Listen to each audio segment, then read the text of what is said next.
had it for like 2 weeks. You had it parted like that? On purpose? Copy link. Okay. Now I gotta share this with a dozen folks. No joke, there's a girl who actually thought she was gonna wear chicken boy when he won her. Because her skin got She thought that she was gonna wear chicken boy.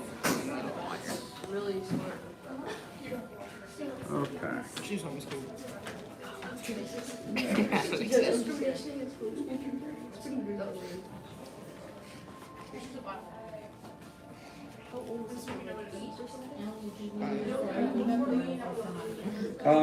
I have been doing the class each week, but it's not been like this. It's been more of like a combined multimedia, and so this is different. No, oh no, I'm sorry. You mean like Amish? Amish. Yeah. No, I know a person that was Amish, and they go, Yes. they It was specifically Because they got R&B. right. Yes. They're Amish. That makes sense.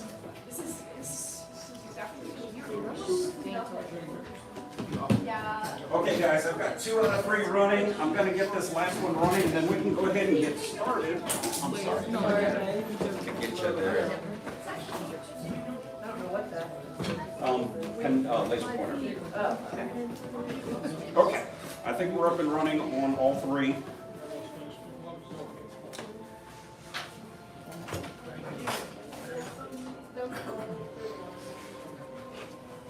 And if you guys need to get up and move about while we're chatting, please feel free. This door is probably the easiest one to get to, like bathrooms, water fountains, things like that. If you'd like more ice cream, more cake along the way, feel free. There's cake and ice cream right up in there. I just ask you, if you're going to go into the ice chest, please don't touch what's in there. That's dry ice, and I don't want you to burn your fingers. Okay? So I'm going to go ahead and get started. If we have people that walk in after that, that's perfectly okay. But just very briefly, maybe we'll begin in prayer in the name of the Father, and of the Son, and of the Holy Spirit. Amen. Heavenly Father, thank you for bringing us together the last 9+ weeks as we've walked the Bible timeline through salvation history. Tonight, we look at one of the most spectacular Marian apparitions that you have given to us to strengthen our faith in you through your mother, our mother, Mary. And so tonight, we pray together, Hail Mary, full of grace, the Lord is with thee. Blessed art thou among women, and blessed is the fruit of thy womb, Jesus. Holy Mary, Mother of God, pray for us sinners, now and in the hour of our death. Amen. In the name of the Father, and the Son, and of the Holy Spirit. Amen. Okay, one other little housekeeping measure. I'm going to take and turn down our music just a tad bit, because I don't want it to be distracting, especially for the folks on this side of the room. And I'll pop that back on at the right moment. So tonight we talk about Our Lady of Guadalupe in Mexico, Mexico City, Mexico. Okay? Let's see if I can get this gizmo running. Or did I turn it off on me?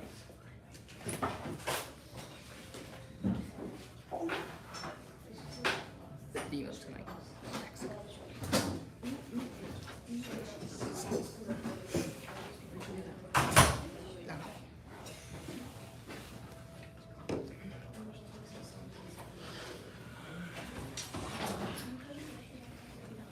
All right, if I'm going to have to stand up here, that's going to make it even bit more difficult. Let's see what happens. Okay, there we go. Okay, so I will start with a quick disclaimer. You know, I have no advanced theological formal training. You guys know that. We talk about that early on in the class, but I do enjoy learning about this stuff and have done as much reading as I possibly can on this. I've utilized those who do have those advanced theological degrees who tell us about Our Lady of Guadalupe. So I'm going to just quickly scroll through.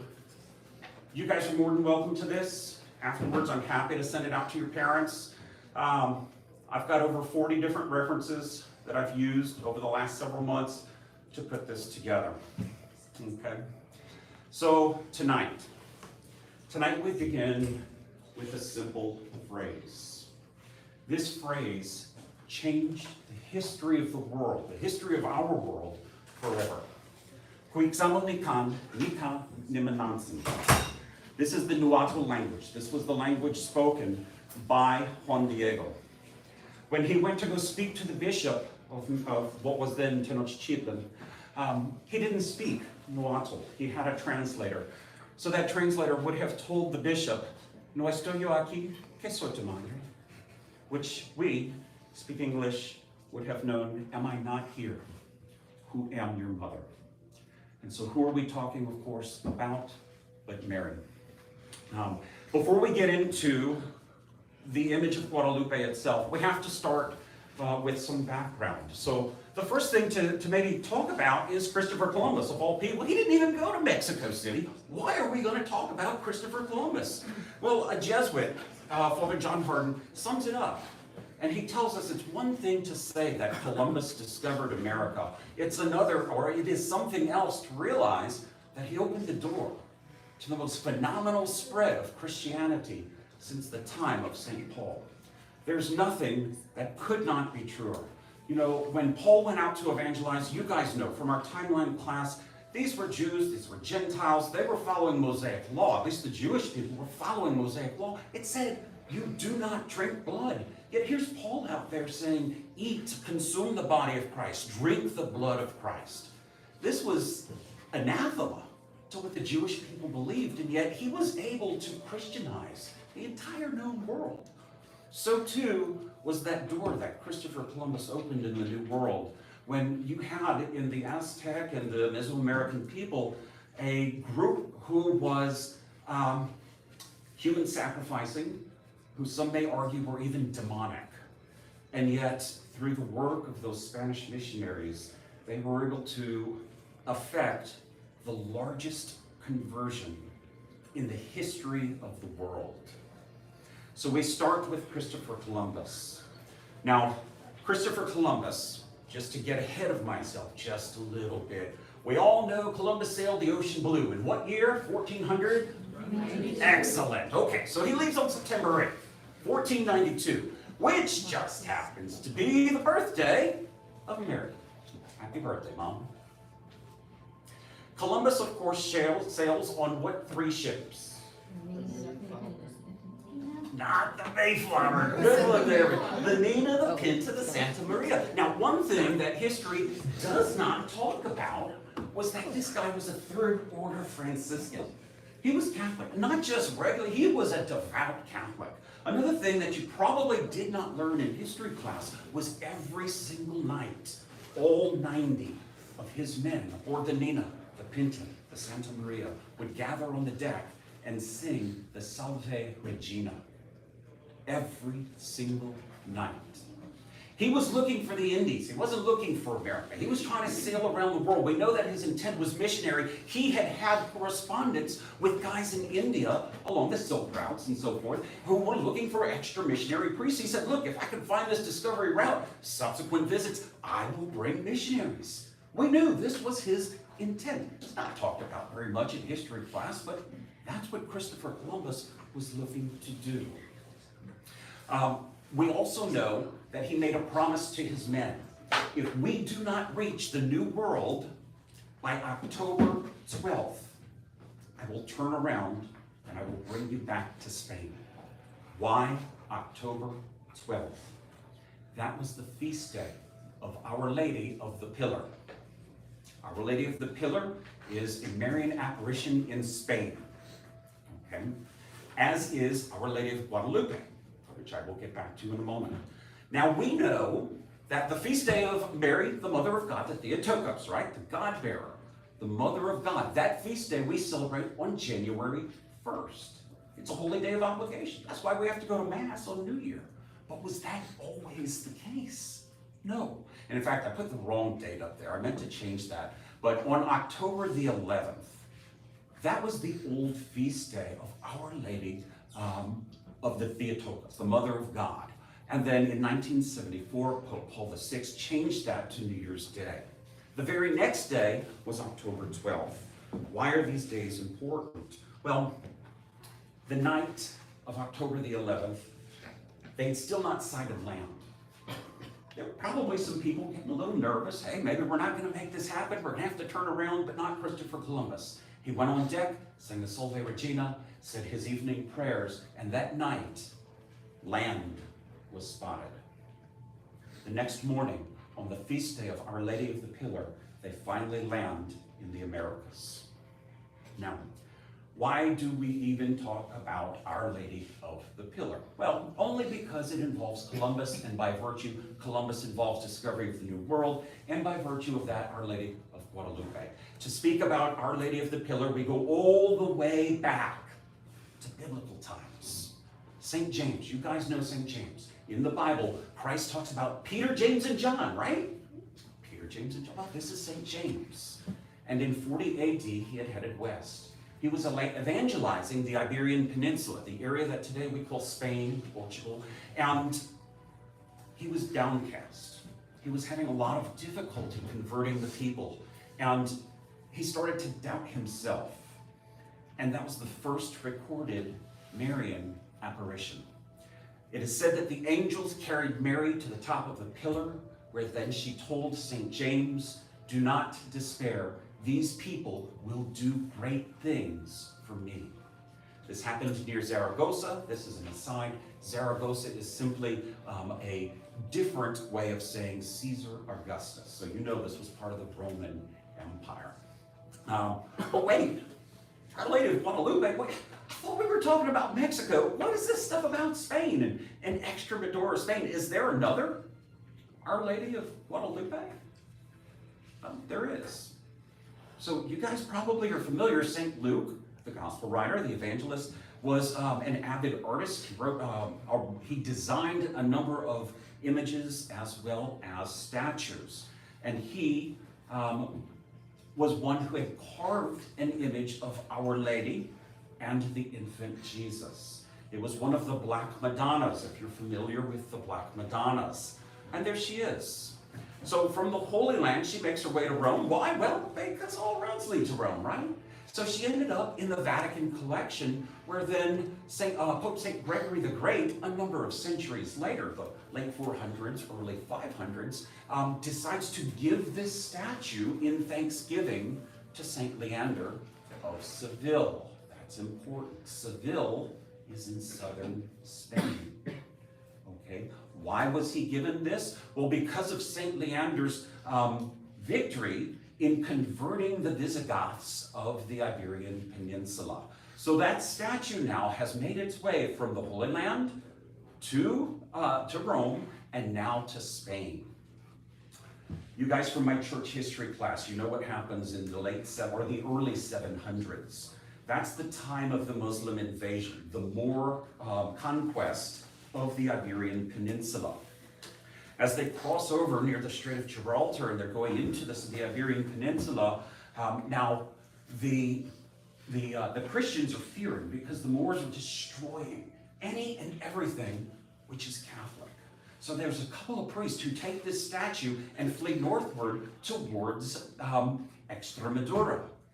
Okay, so this is where they're headed, and when they feel like, okay, we're safe, they're not going to get us right here, they decide, we are going to bury this statue.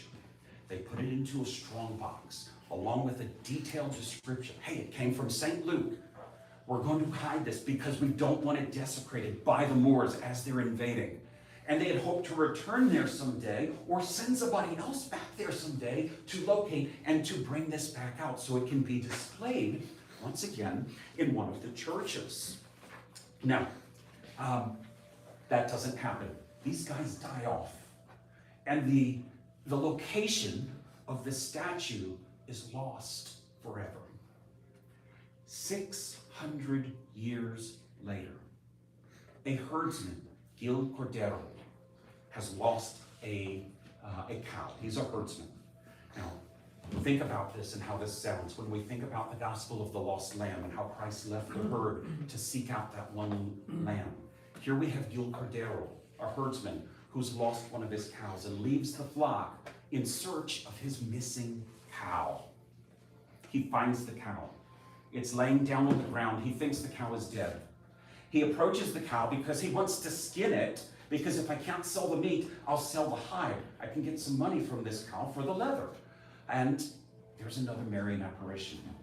And she tells Gil, you need to go back to the town and have the priest come to this location and dig. And when you find what I am looking for, when you find what I am telling you to look for, build a church at this spot. So he does. He goes back to the priest, and the priests come out and they dig the hole, and they find this lockbox, this strong box, open it up, and there's the statue. 600 years later. And the church is built right there at Extremadura, Spain. They give this statue the name Our Lady of Guadalupe. Why? Because the Guadalupe River runs right nearby to this area. And so they build their church. It becomes a massive structure. Now, when Queen Isabella and King Ferdinand get married, they're very devout Catholics, and they like going to the shrine. They visit it frequently. In fact, it's one of Christopher Columbus's favorite shrines to visit. He goes to visit the king and queen at the shrine. And I want to say it was about 1487 was when he first approached the royalty, asking for a commission for the money to cross the Atlantic, to cross the Great Pond, and to establish a route to the Indies, right? But they told him, no, I can't do this. Why? Because we are still fighting a war. 600 years in the making, since the Moors invaded in the 700s, they are still in our country. We are making headway, but we've got to finish this war before we start spending money on exploring. So they are married in 1469. I told you 1487, look, I was 1 year off. 1486, Columbus comes and he asks for that commission. Now, they're unable to do this until 1492. Why? January the 2nd, 1492, the final battle is waged. It's at Granada, Spain, and the Muslims, the Moors, are pushed out of the Iberian Peninsula for good. And so they give him his commission, and as you know, September 8th, he sets sail on the birthday of Mary. He finds land on October 11th and lands on October 12th. Now, we talked about the Nina, the Pinta, and the Santa Maria. How does that fit in with Our Lady of Guadalupe? Well, what do these names mean? The Nina is girl. How does Mary appear on the image or on the tilma of Juan Diego, but as a young girl, 15, 16 years old? The Pinta paints. This is a divine image painted by the hand of God. And the Santa Maria, Saint Mary. What is the image that we're talking about tonight? But the image of Mary, Our Lady of Guadalupe. Now, okay, let's switch gears for just a second. We've been talking a lot about Columbus, about the Spanish. Let's go to the other side of the pond now and talk about the Aztecs. Now, the Aztecs were a nomadic people. They were wandering throughout Mesoamerica, and there was an old legend within their religion that they would settle, but not until they found an eagle consuming a snake. So they are wandering around Mesoamerica, and they come to a lake. It's Lake Texcoco. When they reach Lake Texcoco, they look out to an island in the middle of the lake, and they see exactly that. They see an eagle, which is consuming a snake, standing upon a cactus bush. And they say, well, that legend from Quetzalcoatl must be true. This is where we are to settle. And they did. But it was an island. Oh, before I get to that far, this is the influence today. So this today is the flag of Mexico.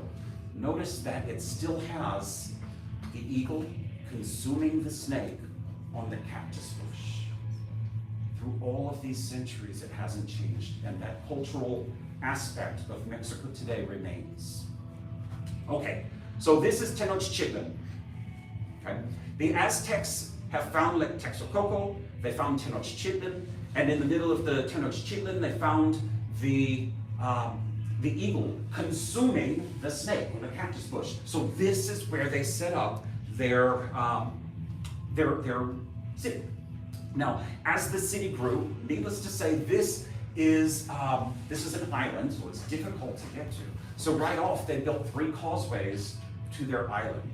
Now, the one that you see coming out towards you on the bottom is actually headed west. So this is not aligned like north, south, east, west. It's kind of turned to the side. This one actually heads west. That today is Cordova Street. If you visit Mexico City today and you go down Cordova Street, that was the ancient Aztec causeway, which led to the island of Tenochtitlan. Our story takes us to Tepeyac Hill. So the one which heads out to the left of your screen is actually headed north. That causeway led to Tepeyac Hill, where Juan Diego would come in for his catechetical teaching.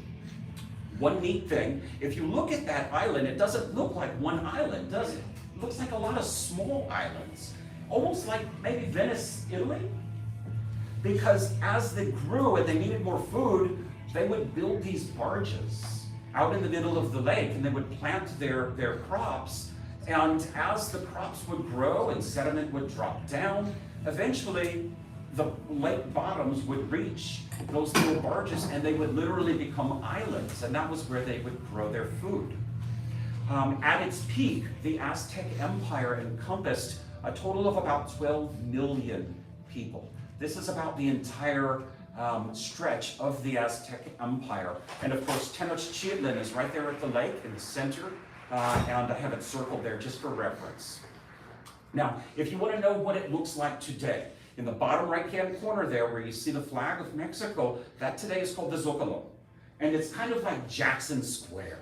Okay, so if you had to like compare it to something that you're familiar with, that's Jackson Square. Only instead of having a statue in the middle, they've got their flag in the middle. The church that you see in the background, parts of it were actually built with the remnant of their temple. So bottom left-hand corner is Templo Mayor, which was their biggest, tallest temple. There they worshipped to two different gods, the sun god and to the water god. The sun god was Huitzilopochtli, and the water god was Tlobac. Okay, so to the left, if you look at the center temple in the background, there's two little like bumps at the top there. The one on the left was to Tlobac, and the one on the right was to Huitzilopochtli. Okay. This was a human sacrificing group of individuals. Okay, they practiced human sacrifice. They said that they would have to feed their gods in order to maintain their society. If they did not do this, then their society might die off. And there were anywhere throughout the entire Aztec community of anywhere from 50,000 up to 250,000 people sacrificed each and every year. That central temple that I was talking about, the Templo Mayor, that particular temple, when it was completed and dedicated, they sacrificed 80,000 people in 4 days in commemoration of their new temple. An Aztec priest could harvest a beating human heart in 15 seconds. They would use an obsidian knife like the one you see on the right. You would know that sacrifice was going on because snakeskin drums would start beating, and they would continue to beat as long as the sacrifice was going on. When they'd run low on people to sacrifice, they would have these staged wars. They called them the flower wars. And they would set up these wars with neighboring communities in the Lake Texcoco area, and they would go on and pretend to fight until they had captured enough people to satisfy the next human sacrifice. So that is the world that the Spanish were getting ready to find when they landed in what is today Mexico. If I say the name Montezuma, does everybody at least have a familiarity with the name Montezuma? Okay, so Montezuma was the ruler of the Aztecs. The guy that you see on the far left is actually Montezuma II. Okay, he had a sister, and the sister told her brother, the leader of the Aztecs, of this frightening dream that she had had. She dreamt that large canoes, larger than I had ever seen before, were getting ready to land. There were massive pegs sticking out of these canoes, and there was a sail, there was a cloth attached to the pegs. And on that cloth was an emblem that I have never seen before. And you can see on the right-hand side what Montezuma's sister might have been describing. Now, this frightened Montezuma. Why? Because he knew of an old Aztec legend that Quetzalcoatl Quetzalcoatl, was in urban legend supposed to come back.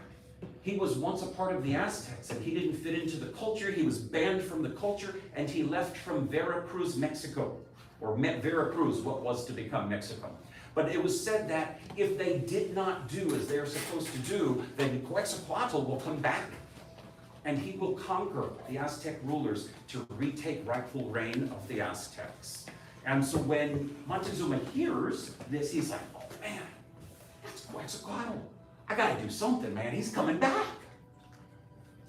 And that's Quetzalcoatl, the feathered serpent, when he's shown as a deity. Otherwise, he was described as an Aztec with lighter skin, a beard, and who wore black. Now that is important. Why? Hernan Cortez. Hernan Cortez, who's going throughout the Caribbean, lands at none other than Veracruz, Mexico. It happened to be Good Friday. Sound familiar, guys? We're coming up on Good Friday now. April 22nd, 1519. And he lands at Veracruz, Mexico. Because it is Good Friday, he's wearing black. He's lighter skinned than the Aztecs. And he was a bearded man. Sounds a lot like Quetzalcoatl. When he lands, word goes back to Tenochtitlan, to Montezuma, that they believe Quetzalcoatl may have landed. So Montezuma goes into panic mode. He doesn't know what to do. He's like, man, we've been doing everything we're supposed to do. Why is he coming back now? I don't want to give up my power. So Hernan Cortez begins making his way towards Tenochtitlan. Along the way, he's befriending some of these other Aztecs that are outside of the Lake Texcoco area. They're pointing him in the right direction. He makes it to Cholula, Mexico, and he encounters human sacrifice. He's disgusted by this, and he destroys the temple. So now, word gets back to Montezuma. Oh wow, not only is he here, he's begun conquering. So now, Montezuma is really going into panic mode. Those neighboring tribes take him to the causeway of Tenochtitlan, and they enter, and they bring him to Montezuma. And you'd think, oh man, there's about to be a fight. But there wasn't. Instead, he tried to befriend what he thought was Quetzalcoatl. He offered him food and riches and, make yourself at home, because he didn't want this guy to take over. And then he offered him, big mistake, 5 human sacrifices. This disgusted Hernan Cortez, and at that point, he takes Montezuma prisoner, and fighting breaks out. You would think this is the point where the Spanish, take over Tenochtitlan, but they don't. They're pushed out. And for the next 2 years, they start building their forces with the neighboring groups until 1521.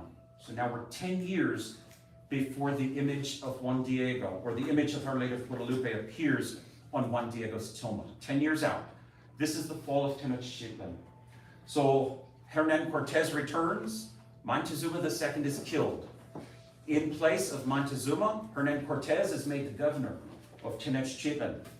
He brings in, the gentleman on your right, Juan Zamarriga, and he is made the bishop of the area.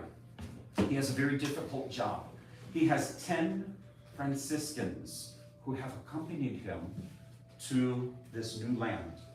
And they are charged with Christianizing this barbaric, demonic, human sacrificing culture of the Aztecs. They don't do a very good job.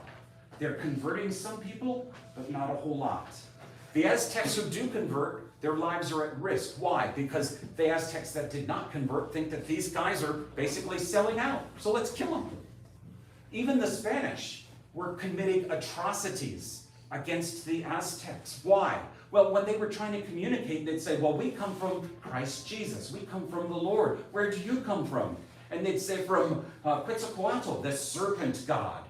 Oh, these guys are Christian. They think, okay, if he comes from a serpent, they must be from the devil. Therefore, they must not have a soul. Therefore, it's okay to kill them. And they did, in massive numbers. This is what Juan Zamarriga was up against. And he's trying to stop this. it's not getting better. There was even an attempt on Juan Zumárraga's life as the bishop. Finally, he writes a letter to Charles V, the Spanish king, and he says, unless there is divine intervention, we will lose this land. I've done all I can do. We're not going to win these people over. And then privately, he prays a prayer asking for a miracle. He is from an area of Spain known as Seville, nearby to Extremadura. He knows Our Lady of Guadalupe front, back, and upside down. He lives where the Spanish Our Lady of Guadalupe near the river Guadalupe runs. He knows what a Castilian rose is. That was his favorite flower. If you've gotten a piece of cake to eat, the flowers that you see on the cake are Castilian roses. That is what Juan Zumárraga prayed privately for. He asked for just a single rose as a sign that I am supposed to be here, that this is the right thing to do, that we should not be abandoning what we're doing here in the New World. Our next character is our central character, Juan Diego. Okay. Now, Juan Diego is from, see if I can pronounce this, Cuautitlan, okay? Cuautitlan, I'm sorry. So in the upper left-hand corner of the left-hand map is Cuautitlan. And you can see that's quite a distance away from Tenochtitlan. He and his wife, Maria Lucia, were early converts to Catholicism. When the Franciscans first arrived, they were some of the first to be baptized. They were married in the Catholic Church. Unfortunately, she dies not long after they are married. So Maria Lucia does not live to see the miracle. And Juan Diego leaves Cuautitlan and he moves to Pultec. He has an uncle there, Juan Bernardino. So he goes to live with his uncle, Juan Bernardino. And each Saturday, he would walk 7 miles, 4 hours, to reach Tlatelolco. So Tlatelolco is not on the map on your left. I could not find a map that had them both. On the right-hand side, you see the island of Tlatelolco. What happened was, as these islands continued to expand, the island of Tenochtitlan overcame the island of Tlatelolco to where they became one. Okay, but they were still on that northern causeway leading to Tepeyac.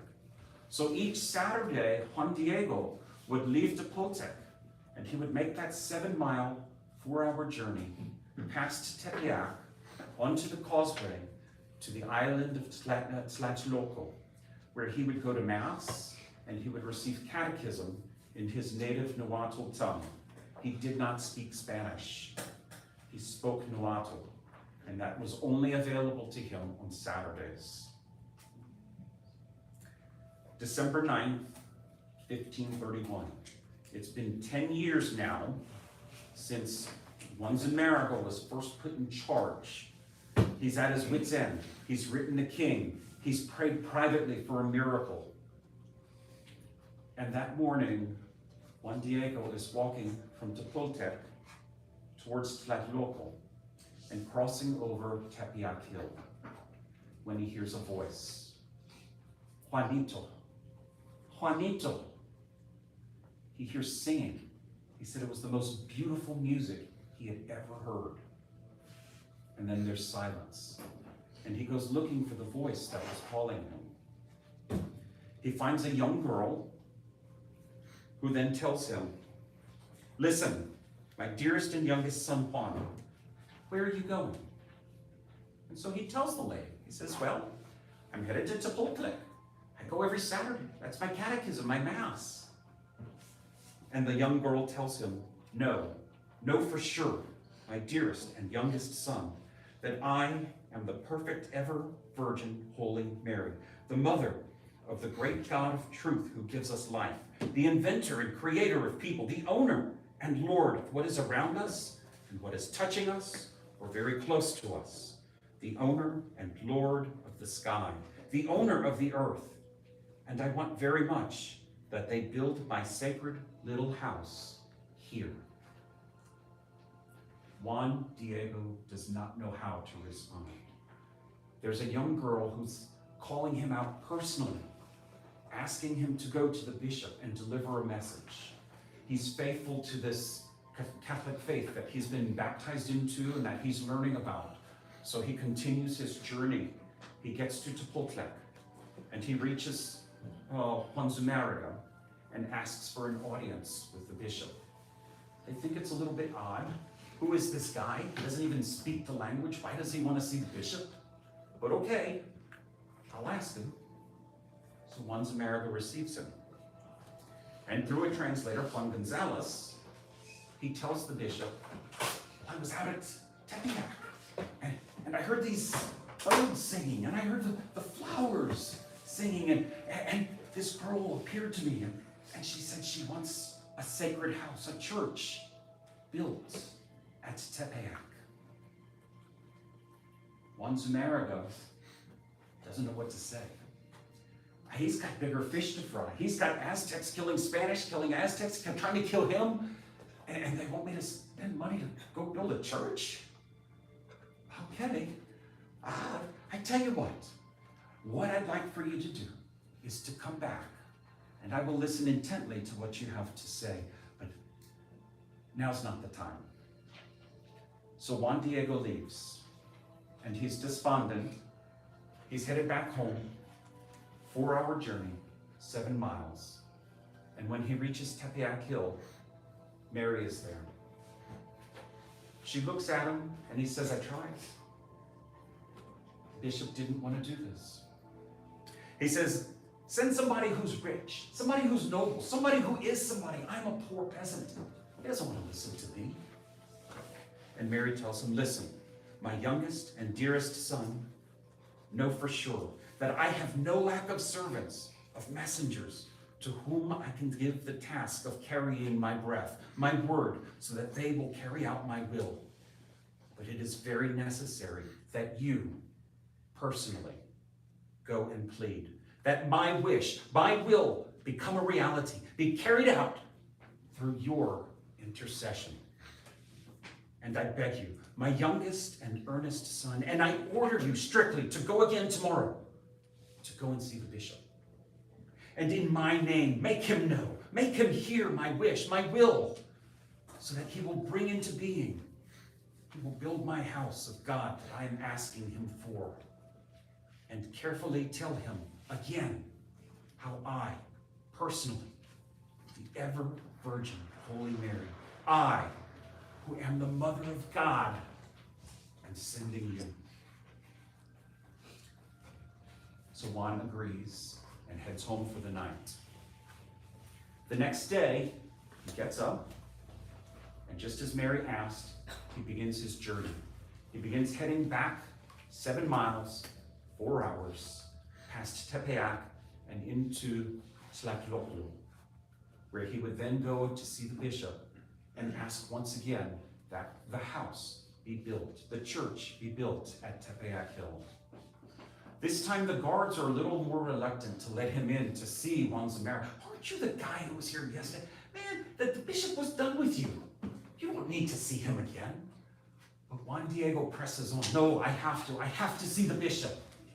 So finally, they give in, and they allow him an audience with the bishop. Juan pleads his case. He begs, he pleads, please. The lady said it has to be done. It has to be me. I have to tell you.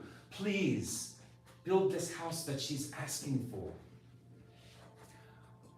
Juan Zumárraga consults with some of his assistants. Who is this guy? Where did he come from? Like, well, he's known within his community. He's a just man. He's an upright, upstanding man. But, I mean, we don't know much else about him.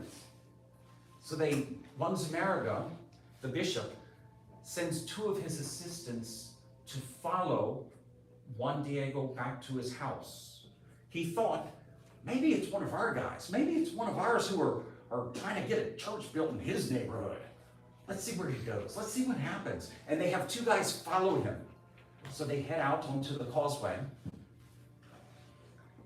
And once again, the causeway to Tepeyac from that map is off to the left. It's actually northerly headed. So they're following him down the causeway. They get to the other side. He reaches Tepeyac Hill. He begins to climb, and they lose him. How do they lose him? There's no trees. There's no rocks. What is this guy doing? Is he hiding from us? Did he know that we were following him? Where'd he go? And so they begin to suspect Juan Diego might be practicing sorcery or some sort of magic, that he's doing some sort of trickery to hide from the assistance of the Bishop Zumarraga. So this makes them angry. They turn around, they head back to Tlatelolco, and they go to Bishop Zumarraga and they say, we don't know what's going on with guy. He just disappeared. We think he's practicing some sort of sorcery. You shouldn't believe him. Don't believe a word he says. And on top of that, that place that he kept talking about where he wants the church built, it's Tepeyac. There used to be a temple there. It was one of the Aztec temples to Coatlicue, Tenantzin Teclicue. I bet you money he just wants you to build a church there so that they can worship their Aztec gods at Tepeyac Hill. So now Zumarraga is a little bit angry and very disbelieving of anything that Juan Diego might say. Meanwhile, Juan Diego did make it to Tepeyac Hill, and the other guys were lost. And after they were lost, Mary appears. This is the third apparition. It's now December 10th, 1531. And Juan Diego tells Mary, look, the bishop, he heard what I had to say, but he wants a sign. He's asking for a sign. Can you give him a sign? Mary responds. She says, that's fine. My dear son, you will come back here tomorrow so that you may take the bishop the sign that he's asked for you. With this, he will believe you. And he will no longer have any doubts about all this. And he will no longer be suspicious of you. And know, my dear son, that will reward your care and your work and fatigue and that you have put into this for me. So go now, and I will be waiting for you here tomorrow. Juan Diego is relieved. She said she'd give him a sign, thank goodness. And he heads home. When he reaches Tepultec, he finds that his uncle, Juan Bernardino, is now sick. He has a fever. He doesn't know what to do. His uncle doesn't look too good. I say, okay, we'll sleep on it for tonight. We'll see what we can do tomorrow. The next day, when Juan Diego should have been heading back to Tepeyac Hill to meet Mary, to get the sign that's going to prove to the bishop once and for all, this is real. I is Mary. It is the Virgin Mother of God who's saying to build this church at Tepeyac Hill. And instead, he's busy trying to save his uncle's life. His uncle's fever has gotten worse. He goes running out to the local Aztec culture and brings in the shaman, the medicine man. Please do something. My uncle is dying. They come in. They do the Aztec cleansing. They do the herbs. Some of the herbs probably actually worked. I mean, some of our medicines come from herbs and so forth. But then the shaman comes to do his thing, but it's not working. Towards the end of the day, Uncle Bernardino is getting worse and worse. And the Aztec shaman says, rejoice, Juan Diego, rejoice and be glad. For the sun god, Huitzilopochtli, has your uncle's soul in his grasp. You see, if you died of a fever, Aztec culture dictated that you were going to the sun god. If you drowned, you were going to the water god. So that was associated with your cause of death. And because he had a fever, the shaman believed he was headed for Huitzilopochtli, the sun god. The shaman leaves, and Juan Bernardino tells his nephew, Juan Diego, look, we've converted. We're Catholic now. I need a priest. I need for you to go to Tlatelolco tomorrow. I need you to bring the priest here so he can hear my last confession, so I can receive the sacrament before I die. So the next day, Juan does as his uncle asks. And he starts that 7-mile, 4-hour journey to Tlatelolco to bring back the priest to hear his confession. As he's approaching Tepeyac Hill, he remembers, oh, heck, I was supposed to meet the lady yesterday. I I forgot all about it. He's embarrassed. He doesn't know what to do. So instead of going his usual route, he goes around the mountain the other way. He doesn't realize this is Mary we're dealing with. She just goes to the other side, and she meets him there. And this is where Mary tells him those famous words that have changed history forever. She comes down to him and she says, "What's happening? Youngest and dearest of all my sons, where are you going? Where are you headed for?" And he says, "My lady, I'm so sorry. I completely forgot. My uncle, he has a fever. He's dying. He's asked me to go get the priest from Tlatelolco. I promise I will come back. I will get the sign that you've promised to give me, but I have to go. I have to take care of my uncle. He's dying. This may be his last chance for confession, his last chance to receive the sacraments. Please forgive me. I will come back, I promise." And Mary tells him, "Listen, put it into your heart, my dearest and youngest son, that the thing that frightened you, the thing that afflicted you is nothing. Do not let it disturb you. Do not fear the sickness, nor any other sickness, nor any other sharp or hurtful thing. Am I not here, who am your mother? Are you not under my shadow and protection? Am I not the source of all your joy? Are you not in the hollow of my mantle, in the crossing of my arms? Do you need something more? Let nothing else worry you, disturb you. Do not let your uncle's illness pressure you with grief, because he will not die of it now. You may be certain that he is already well." Juan Diego listens. He says, "Okay, you got me. I'm ready. If you have the sign, I'll take it to the bishop." And Mary responds saying, "Go up, my dearest son, to the top of the hill, to Tepeyac Hill, to where you saw me and what I told you to do. There you will see that there are different kinds of flowers. Cut them, gather them, put them all together. Come down here, bring them to me into my presence." Juan Diego is faithful. He believes, and so he does what Mary asks. But he's been crossing that hill every day for the last 3 days. He knows there's nothing up there. It's rocky, it's barren, it's cold, it's the middle of winter. There's frost. There's no flowers. But okay, you told me to do it, I will do it. And so he does. He goes up to the top of Tepeyac Hill, and he finds the most beautiful flowers that he has ever seen. He gathers them up, he puts them into his tilma, he crosses his arms tight, and he starts the journey from Tepeyac Hill down to Tlatelolco, where he then requests an audience with the bishop again. And guess what? They're not happy with him. Those guards who had thought that they were tricked by him, like, "Yeah, right, we're going to let you see the bishop again, huh?" They make him sit and wait for hours. He's sitting there holding his tilma tight. And they start seeing little flowers poking out from the sides. And they start, "Oh, what do you have there, Juan Diego? What is that?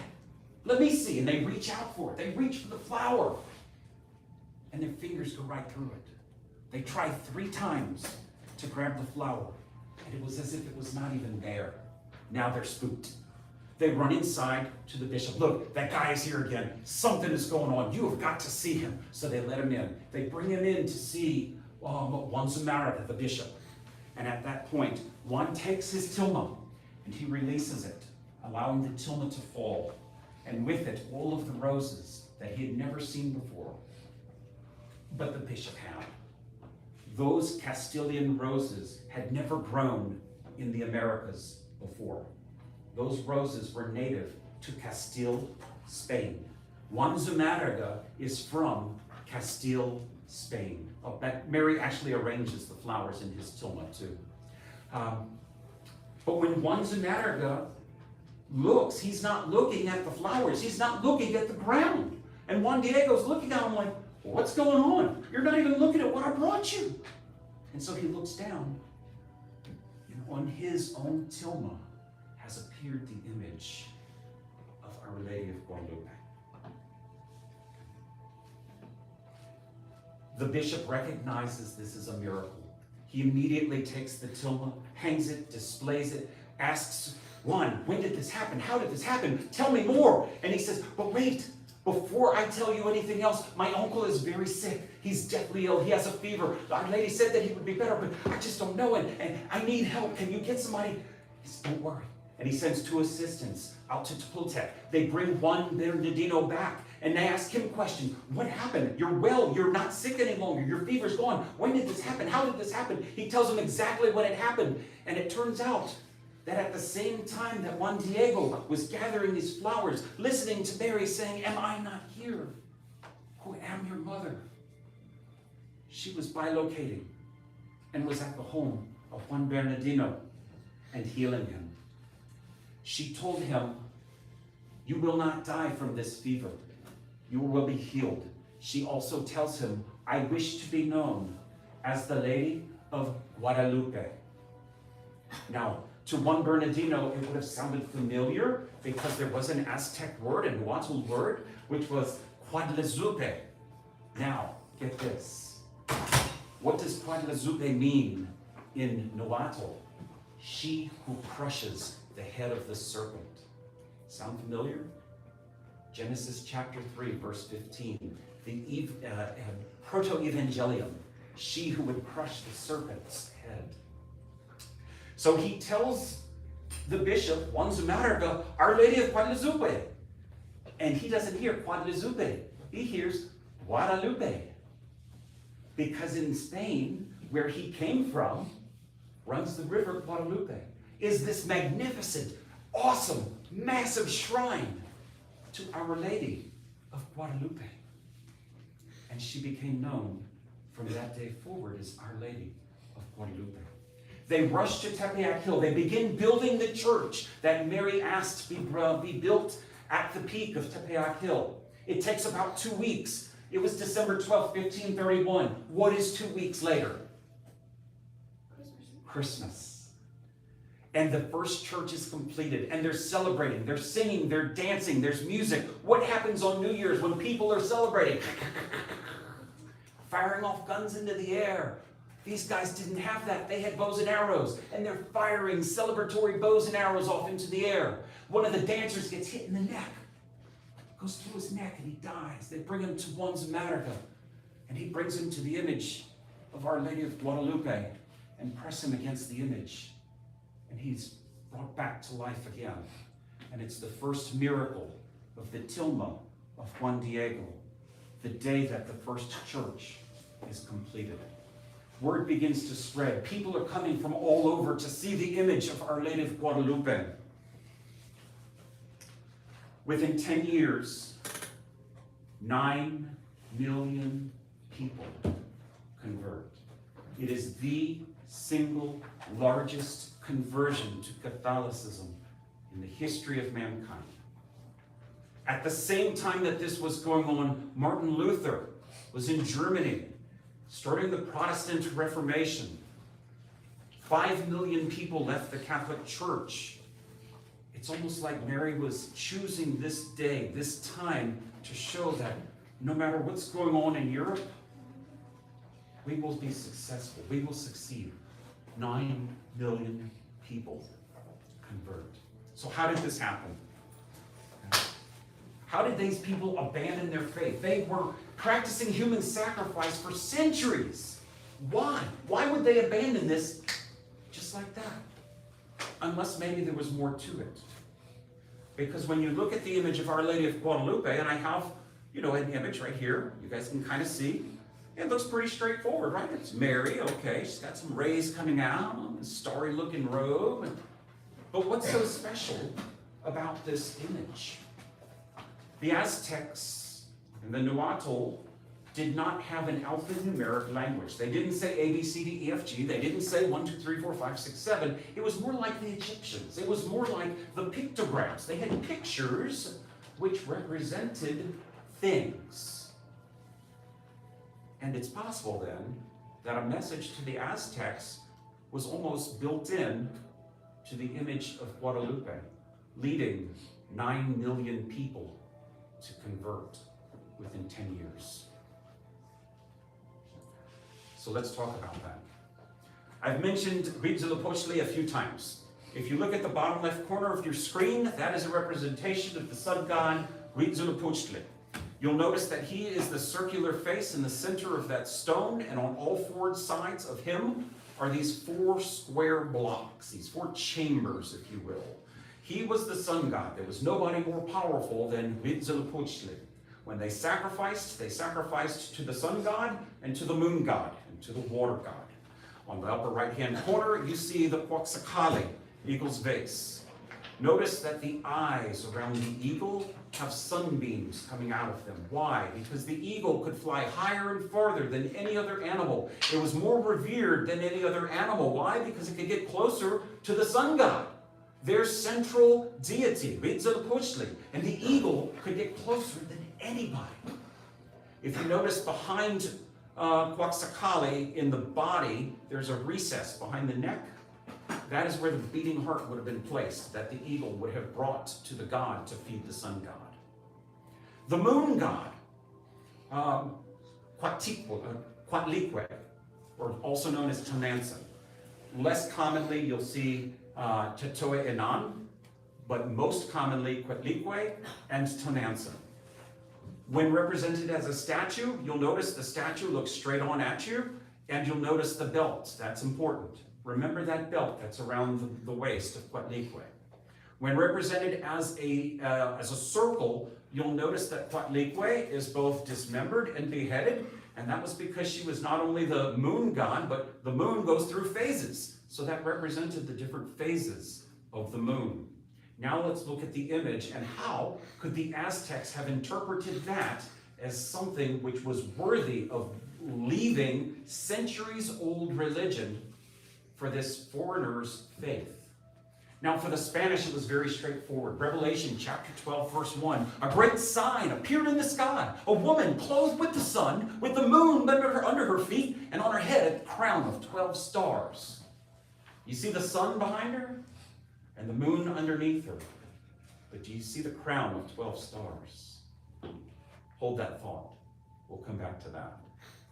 Now to the Aztecs, if the sun god is the most powerful, notice Mary is in front of their sun god. So she must be more powerful than their sun god. Mary is on top of their moon god. So she must be more powerful than their moon god.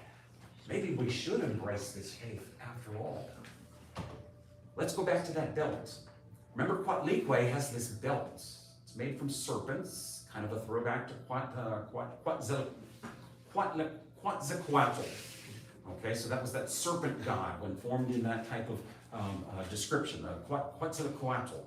Now, Mary is also wearing that belt. What does that symbolize? Well, in the Aztec culture, that belt was a sign of fertility. That sign was of pregnancy.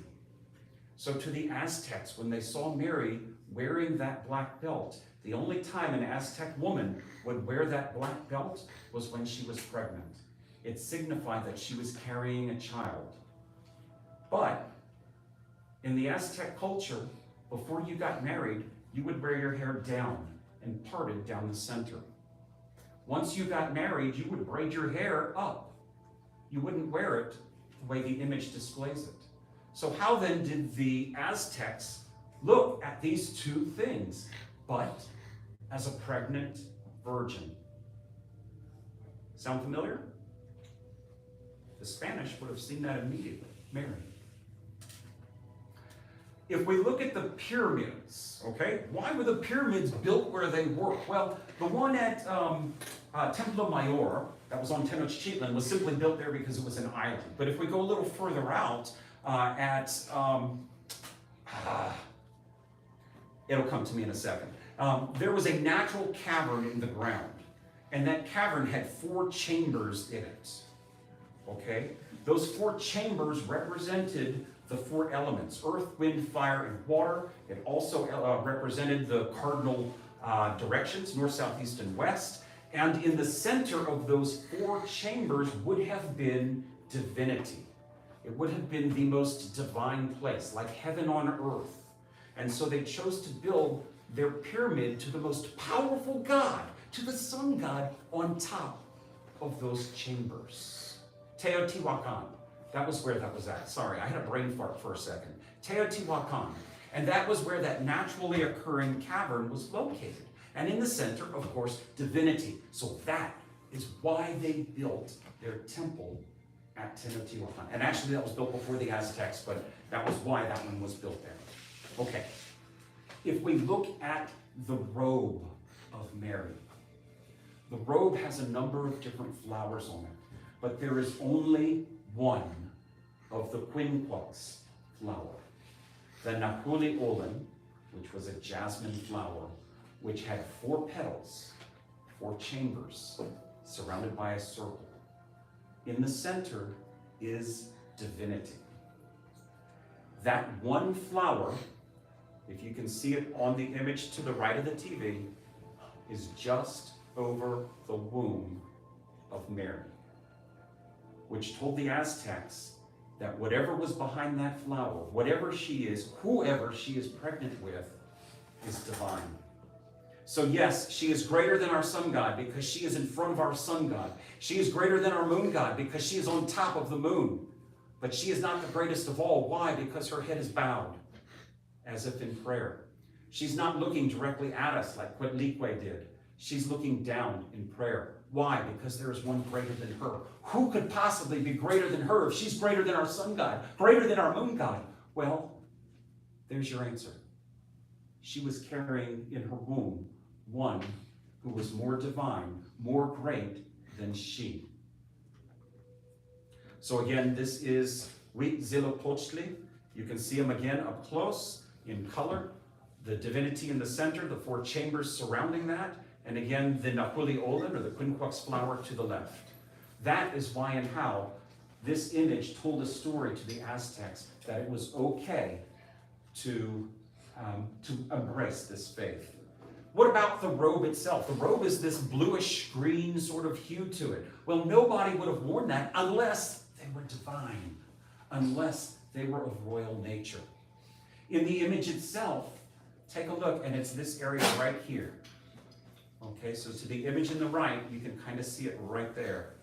But it's almost as if a crucifix is hidden inside of the image. On her left arm, the original picture is to the left, and I put the yellow box around it. The picture in the center is just blown up, nothing more. The picture to the right, I put a watermark over it to help your eyes to see what is hidden there in the left arm. When Mary appears, she appears as mestiza. She's not Aztec, her skin tone was too light. She's not Spanish, her skin tone is too dark. She's mestiza, a combination of the 2 cultures. If we look at the brooch, that was the only thing that was not Aztec. That was 100% Christian, but it told the Aztecs it's okay. If she believes this, and she's more powerful than our sun god, more powerful than our moon god, and she displays this image, then it's okay to believe, because what she carries must be truth. The angel beneath her, no one was carried in Aztec culture unless they were divine, unless they were royalty.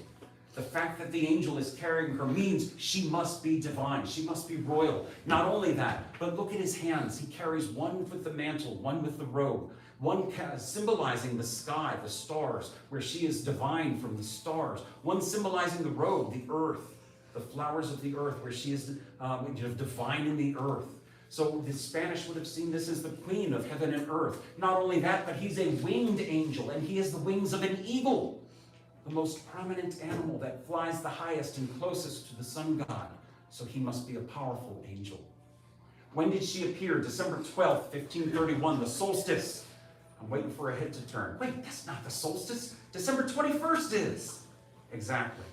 We were still using the Julian calendar. We hadn't switched to the Gregorian calendar yet. That didn't happen until 1752. This was actually the shortest day of the year. It was still in the Julian calendar. And from this day, the days only got brighter. She appeared on the darkest day of the year. And from here, days would only get brighter. Juan Diego was a baptismal name, his given name. His given name was Quetzalcoatl, which meant eagle who speaks divine things.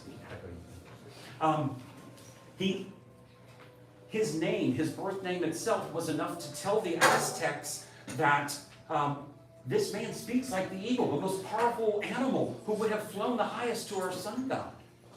And then we get to the science of it, because it wasn't only a cultural thing. Isabella, y'all grab a bag on the way out. That's for y'all. The science behind the tilma, I'm almost done and then we'll finish up. So some of the things were very evident early on. It was a cultural thing, and as soon as the Aztecs would have seen this, they would have known without a doubt that this was something we should embrace. Some things, though, would have not been apparent for several centuries because the technology did not yet exist to know some of the things about the tilma. Understand that this garment is made from an ayete fiber. I'm going to pass this around. You guys can feel what an ayete fiber feels like. And if you would just pass it around the room so everybody can get a feel of that. This thing would not have lasted more than about 20 to 30 years. This ayete fiber is made from an agave cactus. It was a poor man's cloth. He could have harvested the cactus himself, woven the cloth himself. He would have used it in the field to carry things and whatnot. And 450 years later, it still shows no sign of decay. It still shows that it's in perfect condition. It's not fading, it's not crumbling, it's not cracking. It's still in perfect condition. Nobel Peace Prize winner, Richard Kuhn. He was a biochemist. He was given a piece of the tilma to examine. First off, he said, okay, well, I know what it is. It's agave fiber. But what I don't know is, how did you guys get this thing to me? I did some study on this. It's from the 1500s.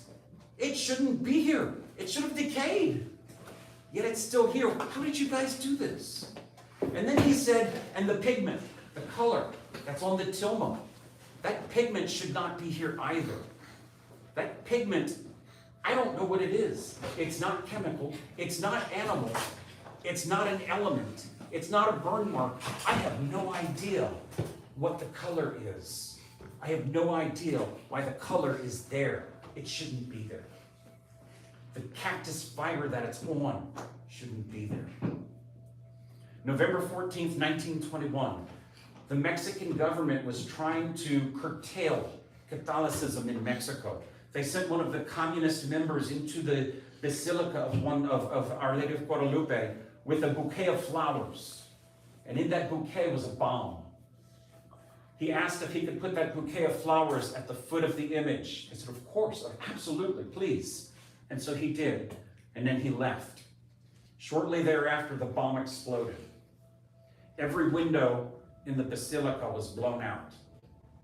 Buildings all around the basilica, windows were blown out. The plaster on the altar in front of it was blown out. The crucifix was mangled. Picture on the far right, that's what the crucifix looks like today. And those are my two kids standing in front of it. The image itself was untouched. The glass pane, the single glass pane covering the image of Our Lady of Guadalupe did not crack, did not shatter, was in perfect condition. The bomb did no damage to the tilma or to the glass pane covering it. 1795, a gentleman is cleaning the frame of the tilma. He accidentally spilt nitric acid on it. That was this substance being used to clean the metal. When it touched the tilma, it should have dissolved that ayete fiber immediately. At this point, it was several hundred years old. It shouldn't even exist, but it did. And the nitric acid spilled on it, and it should have dissolved the tilma. It didn't.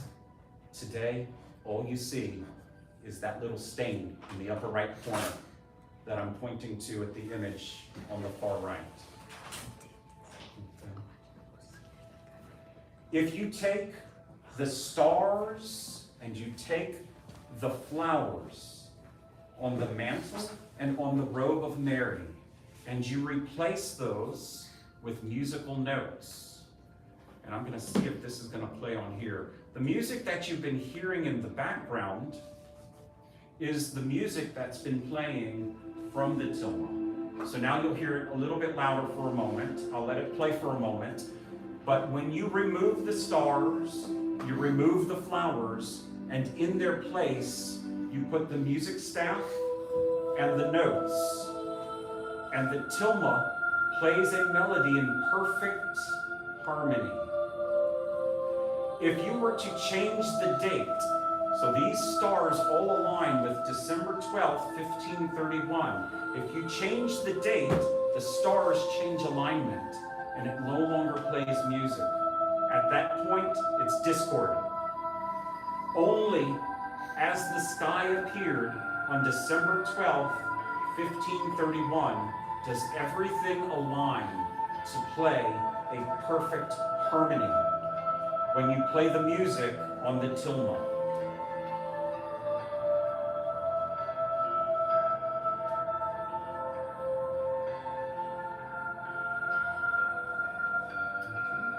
And that is a 10-hour loop of music, so we will not be here for 10 hours, and I will move on. If you take all of the flowers, once again, the flowers were very similar to a pictogram for mountain. Okay, so remember the hieroglyphics. Okay, and if you were to take and change those flowers, which represented mountains, into mountains, and you lay the image of Our Lady of Guadalupe onto the map of Mexico, it matches up perfectly with the mountains of Mesoamerica, of middle Mexico. And notice once again that Mary is facing east, and that will be important in the next couple slides. So a gynecologist, a pregnancy doctor, Dr. Carlos Fernandez Castillo, examined the image. He looked at the different contours and concluded not only that Mary was definitely pregnant in the image, but that she was very pregnant. She was imminently pregnant and would probably give birth within the next couple weeks. Once again, December 12th, 1531, what is the next couple weeks?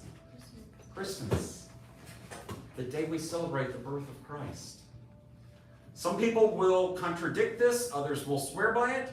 I will tell you that the vast majority of those that I have read about say also that the image tends to maintain a certain temperature. Regardless of the season, if they do a little scan of the image itself, it's right about 98.5 degrees. What is our human body temperature? 98.5 degrees, 98.6. April 24th, 2007, the Mexican legislature in the Zocalo, remember the Zocalo? Had the big Mexican flag in the middle. Well, the government building, the legislative building is right there to the side, and opposite that is the president's mansion, all there in the Zocalo. So the Mexican legislature was debating a bill to legalize, to decriminalize abortion in Mexico City. While they were debating the pros and cons of this, there was a mass being held a few miles away at the Basilica of Our Lady of Guadalupe. The Mexican legislature ended up legalizing abortion in Mexico City. At the end of the mass, all who were present noted that the image began to glow just over the womb of Mary. The photo to the left is taken of the image from a distance, glowing in the center. The image to the right is an enlargement of the same. Notice that the image that was glowing resembles an unborn or developing child within the womb. They asked a lighting engineer to look at this, thinking somebody may have played a trick on him. So they brought in a lighting engineer, Luis Geralt, and that lighting engineer concluded that the light was not coming from behind, nobody was projecting it from behind the image, and there was no spotlight being shined onto the image. He concluded the only place this light could have been coming from was the image itself. Through time, we now know how to see the mistakes in masterpieces, works of art. If we do infrared photography, we can see all the times that the artist sketched, maybe with pencil or charcoal, before coloring all of the areas that he had sketched, or she had sketched. And we use that to see what is the underdrawing behind the painting. We do that for all kinds of works of art. So we did that for Our Lady of Guadalupe, and we found that there was no underdrawing. There was no brush strokes. It was as if this image were placed with a single imprint. One stroke, that's it. This image is mathematically perfect. It follows Pythagorean's theorem. It uses the golden ratio of 1.618. If you're familiar with phi, most of you are probably familiar with pi, 3.14. That goes to infinity. Well, phi is another number that does the same. 1.618 goes to infinity. That's just abbreviated with the first 3 digits after the 1. They also found the Kepler's triangle in the middle of Napoli Olen, right over the womb. The entire image is mathematically perfect. If you look at the way that Mary's head is tilted, notice that she is in front of the sun and her head is tilted at exactly 23.5 degrees against the sun behind her. The earth too tilts at exactly 23.5 degrees against the sun. If you look at the moon beneath her feet, we can use computer programs to go back and look at the phase of the moon on December 12th, 1531. Lo and behold, it's the first quarter, just like what she's standing on. Notice too that the moon is black. Well, when we look at the moon in the sky, it's not black, is it? Except during an eclipse. And the moon is in front of the sun, meaning that it is in eclipse. Everything about the image is perfect. Another thing that I will mention about this, I've talked several times about how Juan Diego would go to receive his catechism on the island of Tlatelolco. I also mentioned that Tlatelolco had been absorbed by the island of Tenochtitlan. They became one. But in the early days, prior to the islands expanding and becoming one, those who lived on Tlatelolco used to go out into the moonlight and they would watch as the moon would rise over the horizon. That moon would rise just in the center of Tenochtitlan, so that they would call the island of Tenochtitlan Mexica. Why would they call it Mexica? Because that was the Nahuatl word for the belly of the moon, or the navel of the moon. So Mary too is standing on the belly of the moon. Now I told you that the reflection coming off of the waters of Lake Texcoco would reflect on the belly of the moon, the Mexica of the island of Tenochtitlan. Today, Mexica has been altered just a little bit to Mexica and now Mexico.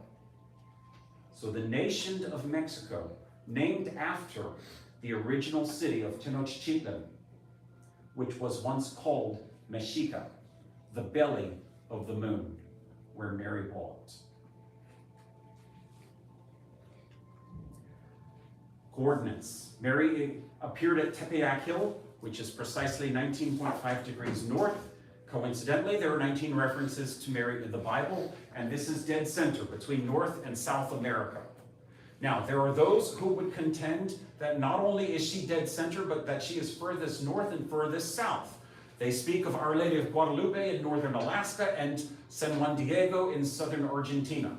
I did my own research and found that to be a little bit of a stretch. Yes, in Healy, Alaska, there is an Our Lady of Guadalupe. I actually had the privilege of attending Mass there when I was in Alaska a few years ago. But there are Catholic churches further north in Fairbanks and beyond.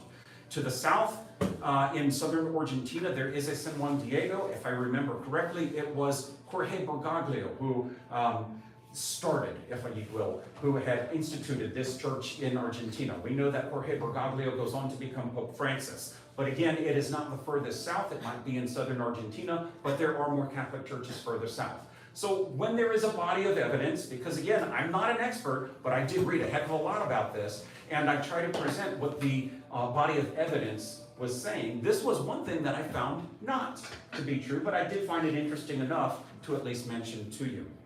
Now, if we look at the perfection, or I should say the imperfection of Mary's lips, okay? So if we look, and I'm pointing to the image to the right, and her lips almost look three-dimensional. They look like they're puffy.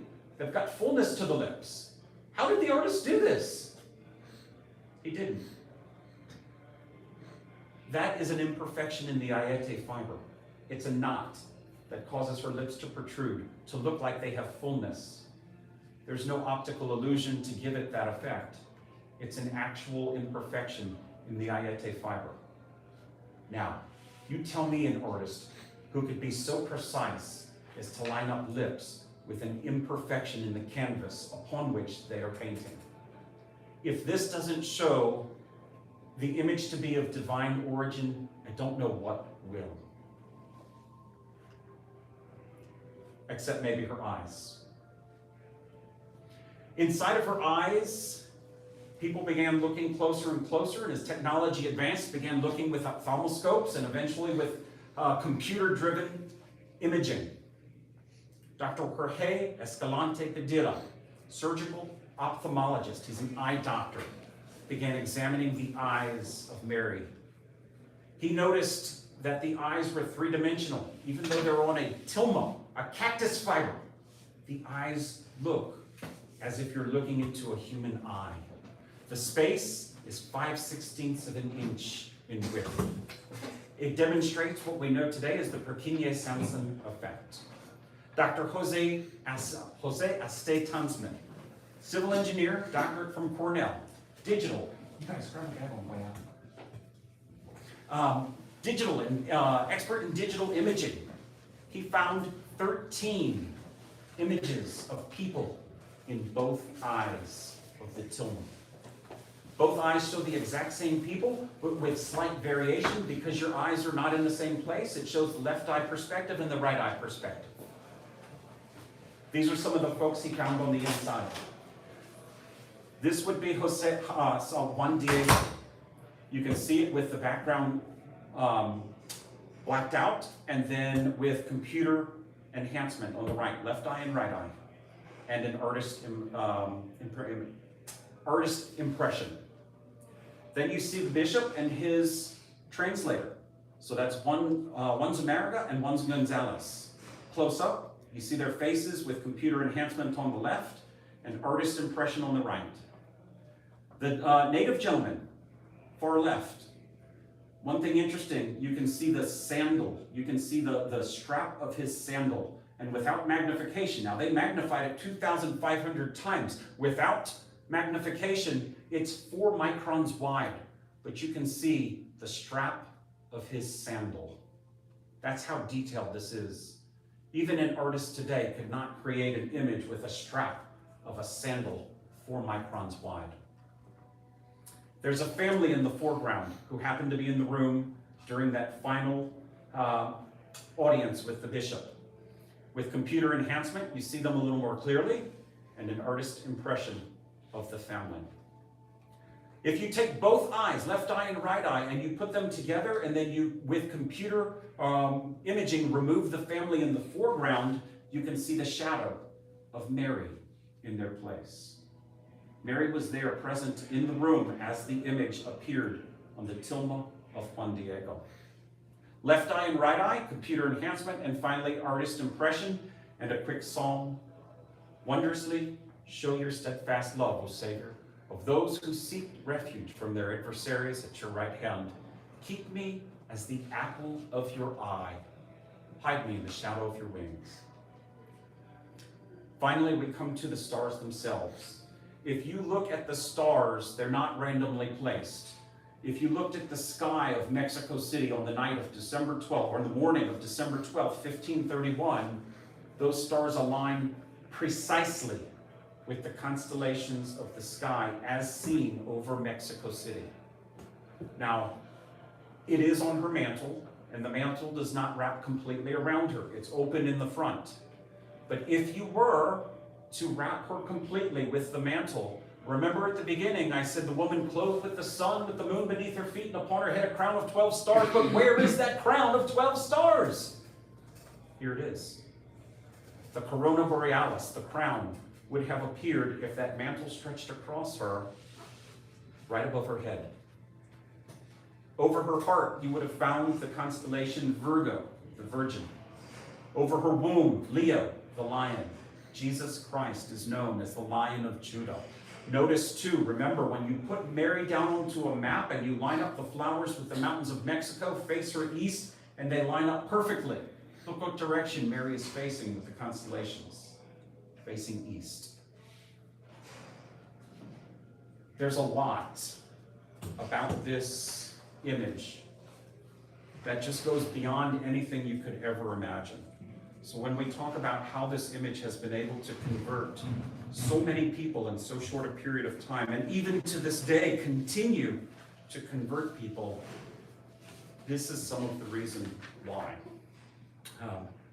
You tell me, okay? Now, when you go out and you're looking at this and you're reflecting upon what we've seen and talked about tonight, you could look at this and say, man, that's just impossible. There's no way. There's absolutely no way. This can't be real. And look, I experienced the same thing. When I was in the Holy Land, people were saying, you know what? That can't be real. It couldn't happen here. It could have happened there or there. They don't really know. It takes faith. It takes faith that God gives to you through grace. If this is not real, how did it lead to the largest conversion in the history of mankind? 9 million people in 10 years. If this is not real, why then are there 13 masses celebrated at this basilica every single day? If this is not real, how do we get between 7 and 12 million people visiting over a 2-day span every year on December 11th and 12th at the feast of Our Lady of Guadalupe? These are some of the most common Catholic shrines throughout the world.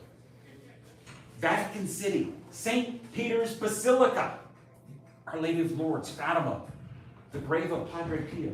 Which one do you think gets more visitors than any other? Our Lady of Guadalupe. 20 million visitors every year, more than the Vatican, more than Lourdes, more than Padre Pio.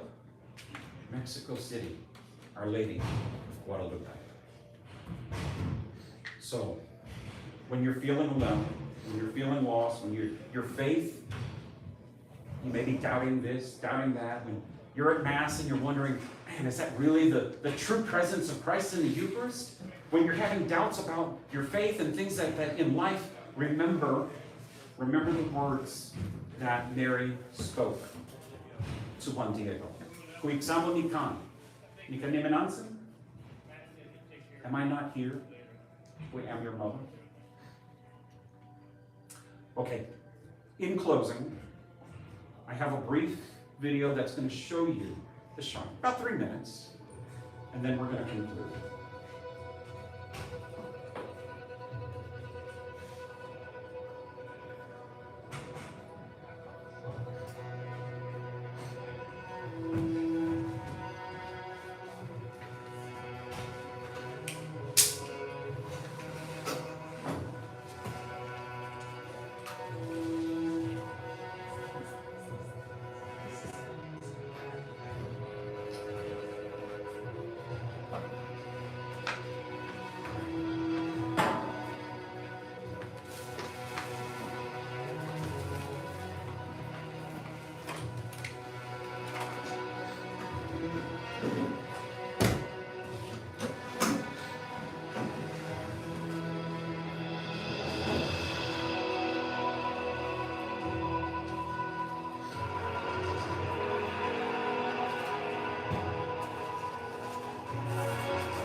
Thank y'all for coming. This is it. This is the last of our classes. On your way out, please do grab like a little gift bag there. It's just something for me to say thank you for coming tonight.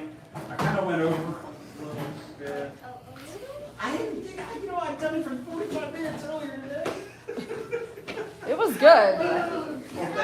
Yeah, school tomorrow. Oh, boy. Let's go up this way.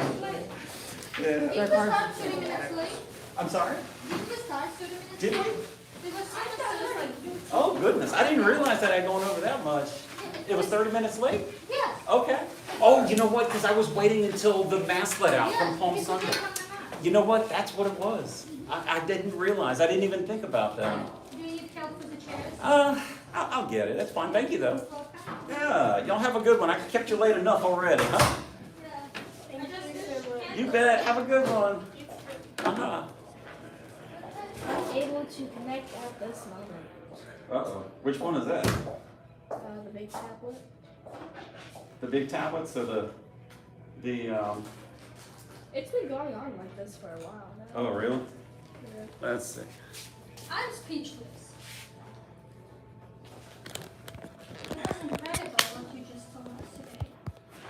Cool deal. I hope you guys enjoyed it. Oh, I really enjoyed it. Guess what? So now I know where I'm gonna go next. I know, right? Guess what? This